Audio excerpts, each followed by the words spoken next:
Welcome to the Motivated Martial Arts Podcast. Your hosts, Jackson White and Gavin Cook, have been friends and Taekwondo training partners for over 40 years. This podcast will bring you a mixture of their life stories, martial arts, and business experiences to motivate you in life and throughout your martial arts journey. Adding in a mixture of inspiring interviews and some of the best traditional martial artists around today. So over to your hosts, the Motivated Martial Artists. Welcome to the Motivated Martial Artists Podcast with me, Gavin Cook. And me, Jackson White.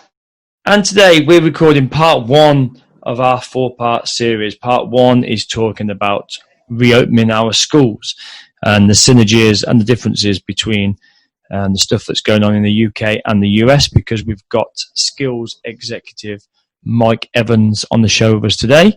And we're just about to kick off. Now we're starting this podcast about 2 minutes in because somebody forgot to hit record, didn't they, Jackson? They did, didn't they, Gavin? Yes, they did indeed. So never mind. There's still plenty of great content on there. So let's fire in straight away. Because I know I'm playing the legal game right now over here in New York with classification. Does it make a difference between whether you are more like that leisure center kind of part-time class versus having your own professional facility? No, because if we had your own professional facility, most in this country register as a school because there's tax benefits to being a school and classed as an education facility. Sure. So those with their own dojos register themselves as schools, and therefore they're in real trouble because schools are uber restricted in what they can do. And there's no differentiation between like the public school and private school type of. No. Yeah. The only thing is the public schools are having to do more remote work because people are paying tuition fees. And the parents are expecting it. In public schools, there's kids in this country that haven't heard from a teacher since March. Wow. Yeah, because that's part of what we're playing right now. Is school is a protected term. If you're going to be a school, they look at you really closely, and then they make the determination whether you are a like government sanctioned school, whether private, public, whatever. A higher education school, or what they classify as other personal development schools. So that's what I'm shifting towards right now, because we'll be able to remove ourselves from that question of, well, are you a gym? Are you a fitness center? Are you? Yeah. We're a private other education personal development facility, which means phase 4 we reopen. I have to wait a little longer, but it's a more clear-cut definition. That's how we played it. I know even state to state here that varies, though. So it's just interesting to see how it's all playing out in the different areas. Okay, cool. So, Jackson, how do you want me to do the intro? Do you do as the Motivated Martial Artist, as always?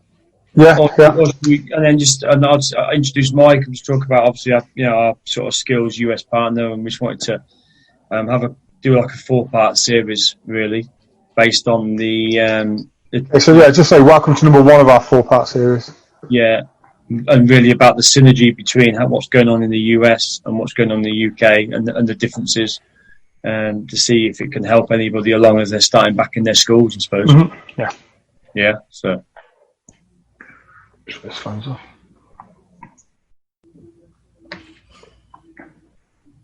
Okay, shall I kick off? You ready? Yeah, good. Don't forget to hit record. I've hit the record started, mate.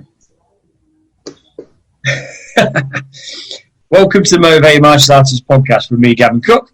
And me, Jackson White. And today we're doing a 4-part series. This is part 1 of the 4-part series where we're having a bit of a chinwag with Mike Evans. He's our US Skillz partner. We just really wanted to talk about the synergies between the US and the UK as our schools evolve and as we start getting ready to unlock and get back to the normal classes, whatever the new normal is going to be when we finally open our doors. Obviously, things are a little bit different over in the US. As obviously in the UK, they've some of the states are open, some are shut. So We're just going to fire off with that, really, Mike. So, hello to you, first of all.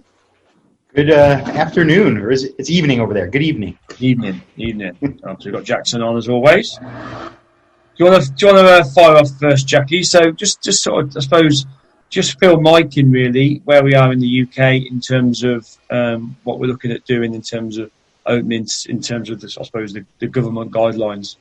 Yeah. So really, Mike, I just want to ask you what. So from a UK perspective, we were chatting earlier about opening up. How some of the states in the US have already opened up. Obviously, the UK is a singular state. Although at the moment we are broken down into 4 different areas: Northern Ireland, Scotland, Wales, and England, each having their own governing laws in terms of COVID. With England really taking the lead on this, and at the moment we're still not open. We're getting ready, we believe, and it's really down to your definition of how we're categorized in the UK here. So how has that category been defined in the US for yourselves and your Skillz schools? So it's actually a really interesting discussion. Martial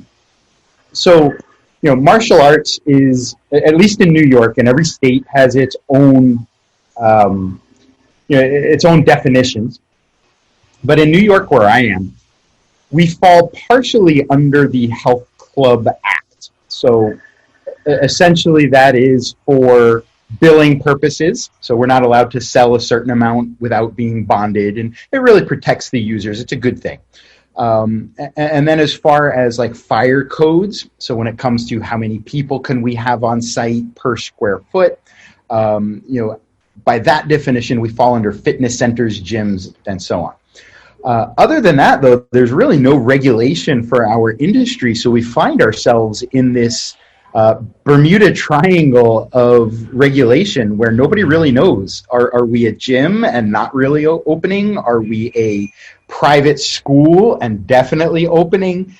There's the question of organized youth sports, which I think lawmakers more define as baseball, football, soccer, not necessarily as martial arts, though we can make that argument. We do have organizations and associations running tournaments and competitive brackets.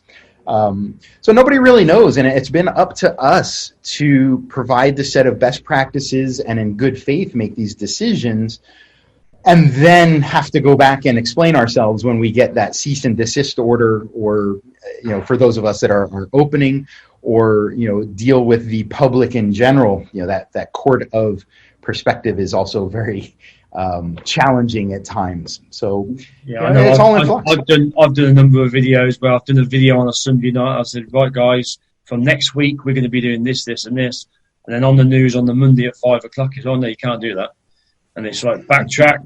And I've just sent the emails out to everyone, telling them exactly what we're doing. It's so frustrating. You almost have to not say anything because I think they're listening to what we're doing. I think that's the skeptic in you there, Mike. a little bit. And we're going through the same thing here.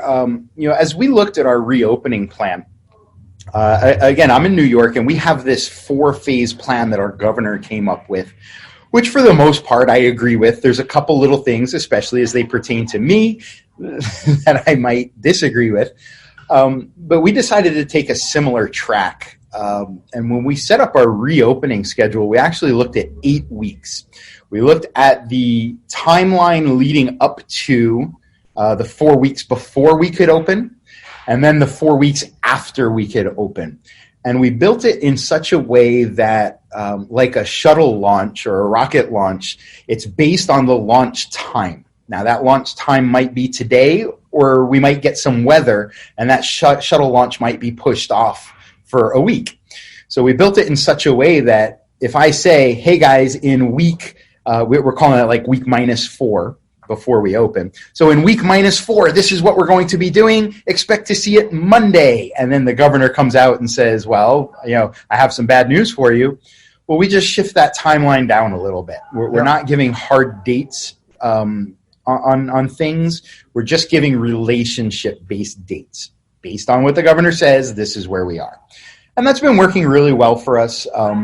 It's looked good when we've spoken to officials as far as getting permission to reopen, setting up guidelines that will match their requirements so that we stay above board. I do not recommend fighting the man on, trying to break laws just so you can open. So we're doing everything by the book. And then it's also been really good for interacting with our public because they do have concerns. And whatever I feel doesn't really matter. What my membership and my potential clientele feels matters. So I have to make sure that if I can show them a plan that's 8 weeks long of a phased in, step by step, this is how we're keeping you safe. It's put most of those fears to rest. Of course, there still are a few people, but for the most part, all of our community is on board with what we're doing. So it's interesting that you mentioned 4 weeks post or pre, sorry. Because certainly from our experience here in the UK, we've really only been getting 14 days, 2 weeks, haven't we, Gavin? Yeah. So that, it reduces our planning time. But actually, I like the idea of taking that 2 weeks, regardless of when it is. Plan for that 2 weeks. We've got a 2 week gap. Once the government give us that go ahead, that warning stage of 14 days, 2 weeks, and then start implementing our back to teaching plan from that date with a 2 to 4 week post-opening plan.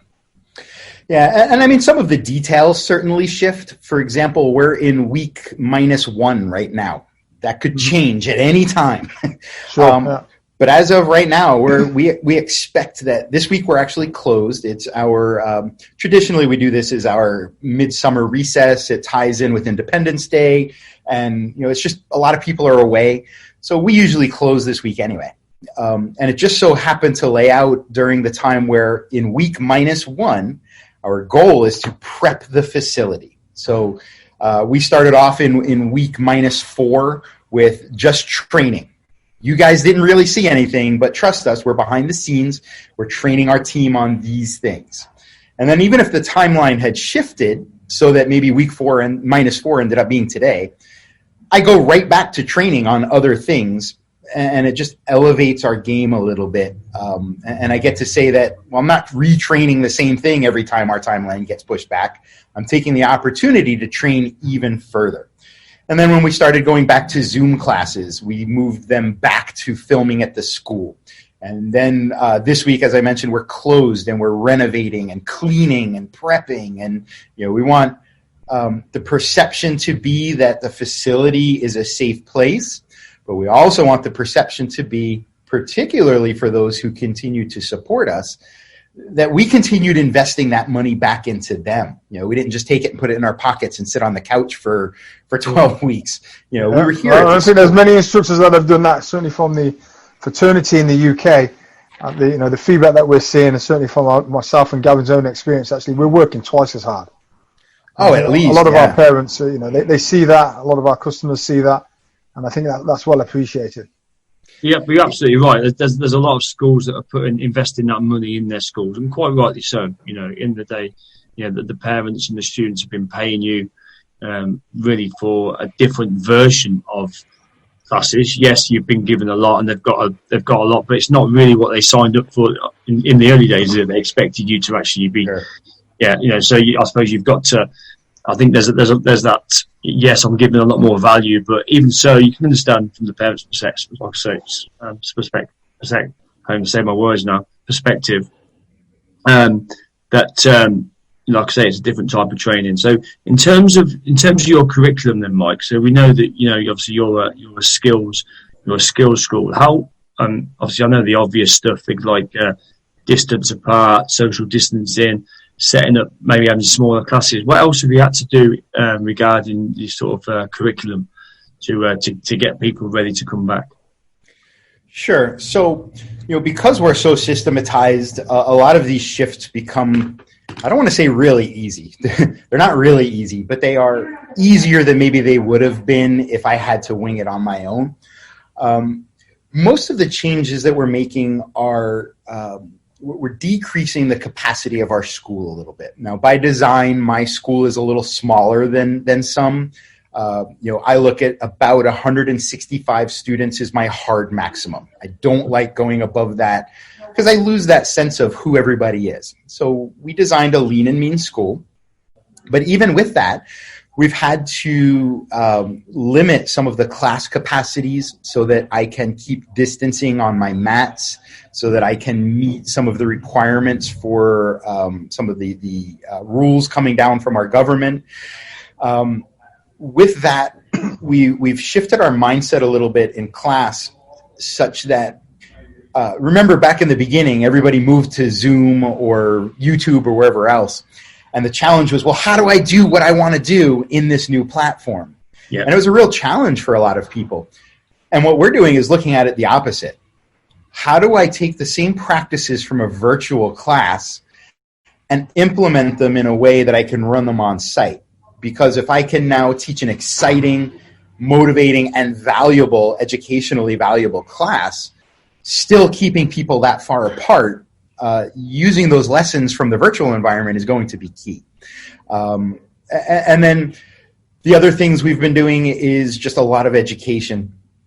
Like we all know why we do what we do in Skillz. We all know how we clean. So a lot of education of our community about these are not new things we're doing. These are things we've always done. And it's a great opportunity for us to set ourselves apart from either other schools, which I don't really consider other martial arts schools my competition, but other industries for sure, when they're starting to say, well, now we've started cleaning our schools or our mats or, every week. I say, well, I clean 6 times a day, and we've been like that since before this. So it lets me springboard a little bit out into the public. But mostly it's been systematizing all of that for my team. So it's not just oh, hey, we need to clean. We haven't done it in a while. Now it's just, this is our system. Well, I think that's something that certainly the parents don't necessarily see behind the scenes, is it? The constant reevaluation that we're having to make as instructors and the constant retraining that we're having to put ourselves through. And it's not training that you can go and learn how to do on a course. It's something you've got to learn for yourself at that time in the heat of the moment, hasn't it? You've gone from teaching a regular class to teaching via onto a screen with no interaction at all, just your voice and nothing coming back. And now I've moved, I know as a lot of the people in the UK and some of the people in the US have now moved to outside classes. Again, that's a different story again, because now you've got to contend with the sun. You've got to contend with where do we stand? Do we go in the shade or do we go in that sunny spot over there by the trees? And then do you make sure the kids aren't standing in dog poo? There you go. It's another risk assessment you need to make, right? Yeah. but having but making sure that you're distance, and when you're stood there, maybe 3, 4, even 5 meters apart, doing something on the spot for an hour is quite challenging. It's not like you can say move out, get your pads on, get a partner, start doing a bit of touch sparring, start moving each other, whatever it is you do. It's almost like a Zoom class, but you're there in the flesh, isn't it? Exactly what you were saying. Yep. Yeah. And, it in one sense makes things a little easier for us because now it's just a transition of, geographics. Instead of doing it in my living room, now I do it in the park. I don't have to reinvent the wheel here. One thing that you just said that really made me think there is fear has its own flywheel. If you guys listen to Melody's podcast, she talks a lot about that flywheel effect. I think fear has its own flywheel too. And a lot of the discussions that we've been having with parents is, and it's them, if they get the chance to ask a fear-based question, it builds its own momentum, and we find ourselves almost like when you're in a fight and you get yourself on your heels and you can't get that forward momentum back. We're finding that, and I have the benefit of talking to thousands of schools every week through Skillz and finding out, what's the challenges. Anytime we can get ahead of a challenge, just like in a sales process, you got your most common objections. If I can address them before they come up, it changes the conversation and it lets you guide it. So you talk about, how do I stop them from stepping in dog poop or the heat or, tripping on tree branches? Those conversations before anybody ever asks, those are valuable to have.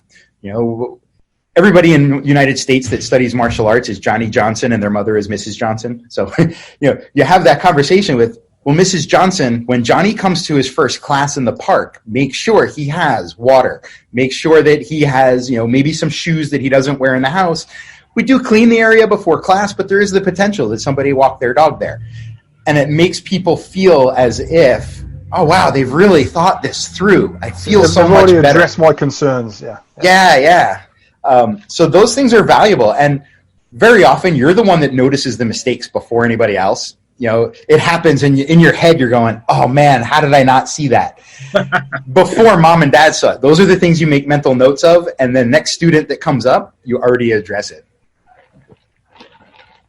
That's that sinking feeling, isn't it? That sinking feeling when you see something happen, you think, I should have thought about that. Yeah. Yep. Why did I put that student so close to that wall? Yeah. I shouldn't. Yeah. Here's silly me thinking that they were going to think for themselves at that moment when you say step forward and punch and there's a wall in front of you. Teenagers have the best judgment in the world. They should have thought of that. So what would you say, Mike? In now you're planning to go back. What would be your one key takeaway to our listeners? If there was an instructor that's listening today, what would be the one thing that they should be doing or speaking to their parents about or thinking about before moving back? And if you was a parent, what would be the one thing that you would ask the instructors? So the thing that I would encourage the most is actually not even a martial arts thing. It's just to listen.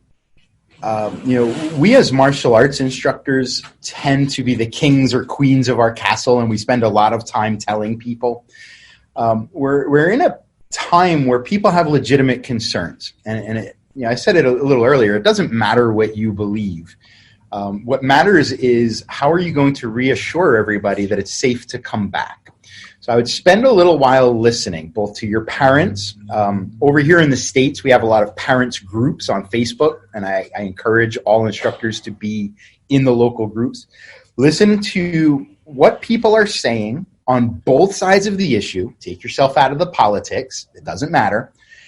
And look for those commonalities.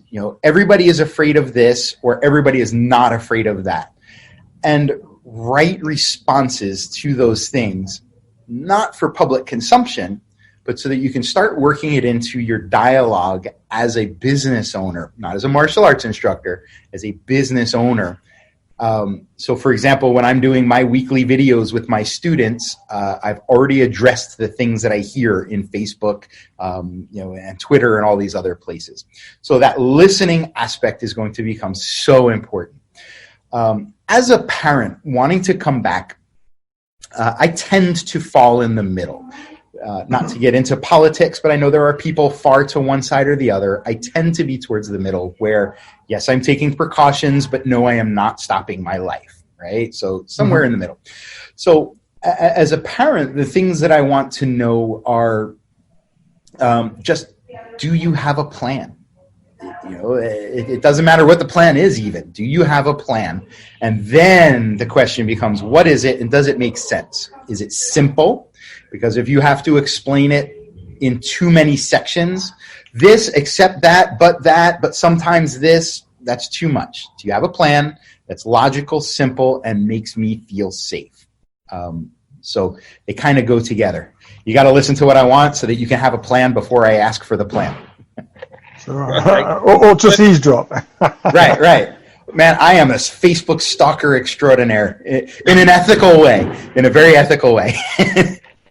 So to all these instructors then that have had this 3 months to really sit back and evaluate their classes, and I know we've spoken to a lot of instructors on the podcast and through a bit of interviewing that we've been doing with them for another project. Obviously, a lot of them are all have the same sort of comments, is that they're taking stock and they're looking at how they can change their clubs. And one thing that's come up quite a lot is that instructors have realised just how much they try to do on their own to keep their clubs running, and they maybe don't delegate enough to maybe the assistant instructors, or they don't have maybe a strong enough team around them. They're trying to do everything themselves. And I think a lot of instructors have taken that time to really sit back and think, how can I restructure my club? Now, we know, obviously, we're all heavily invested in Skillz, the three of us.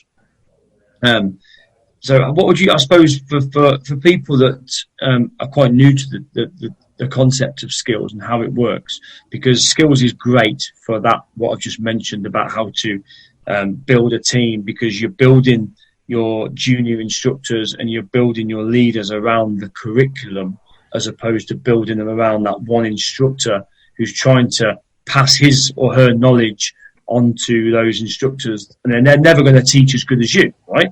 Because that's always the challenge, because you're trying to get your black belt instructors to teach how you want them to teach, and they're never going to teach exactly like you. Where obviously the benefit of Skillz is that they're teaching based on the curriculum, as opposed to the knowledge that you've sort of gained over the last 20, 30 years of teaching. So I suppose how do we sort of put that across to people that may be new to the Skillz concept or have heard of it but don't really understand how it would work in their schools?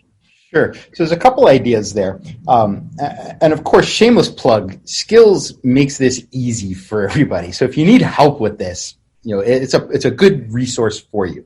But I know not everybody is there, or not everybody even wants that. It's not their vision. That's okay. So the first concept there is, we still have some time before we reopen. This is the time for you to go lock yourself in your study or your den or master's parlor, whatever you have, and just crunch out the systems. You have to start writing it down. I am horrible with this personally, because I'm the old-fashioned, look, here's how you do this. Well, now you should be able to do it. I know it's one of my weaknesses, so that's one way that Skillz supports me. Everything from how to teach a class, how to clean a school, how to run a business, how to sign people up, everything that you do during a day, get it as a system. Start by just following yourself around with your camera, your phone, and saying, okay, now I'm mopping the floor, this is how I do it, and document how you do it so that it's there. This will help you start stepping out a little bit. Not that you have to make a decision between, do I teach martial arts or do I own a business? You can do both, but we want it to be a choice to do both. The next part is, you have to start looking at, as those changes that you're realizing you have to make. Most people, I find anyway, this is very stereotypical, so if the shoe fits, wear it.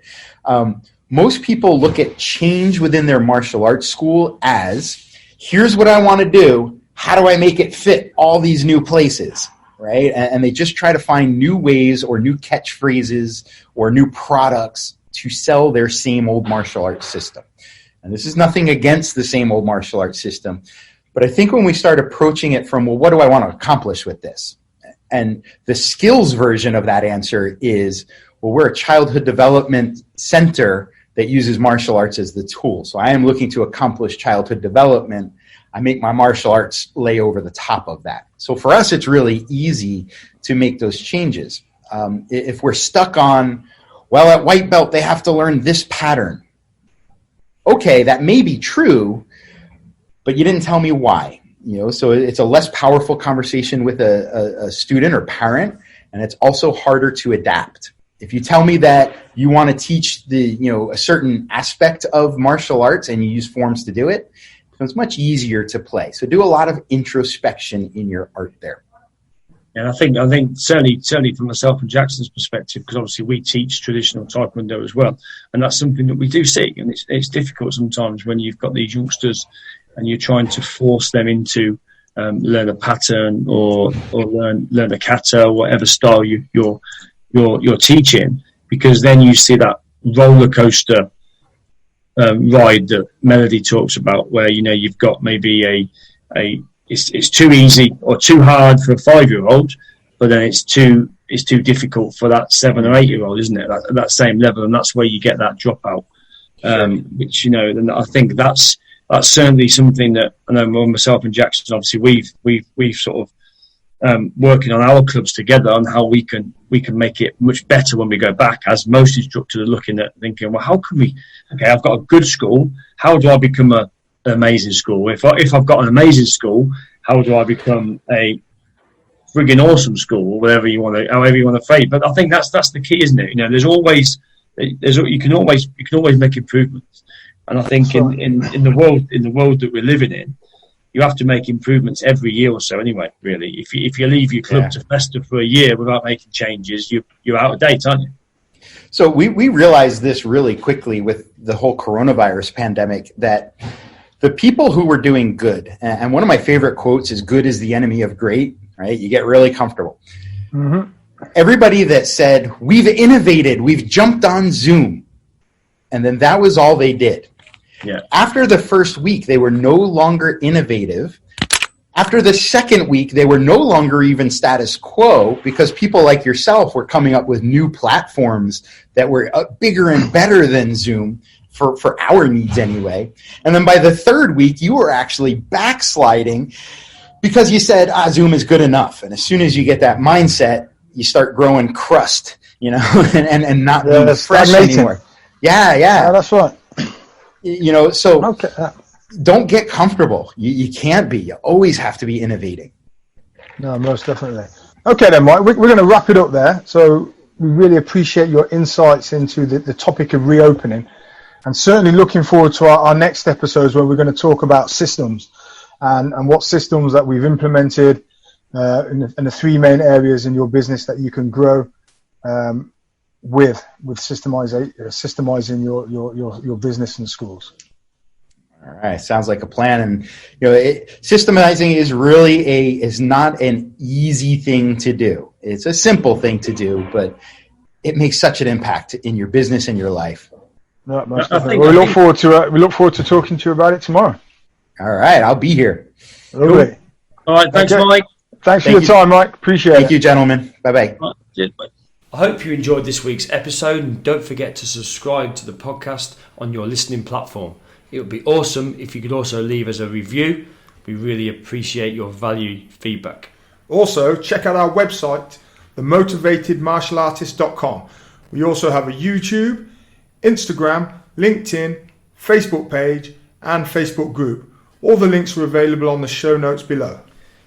We'd like to thank again our show sponsors, skillzconnect.co.uk, the world's leading children's development program for martial arts. If you're a martial arts school owner or instructor and are looking for some inspiration, ideas or drills for your children's classes, make sure you check the Skillz out.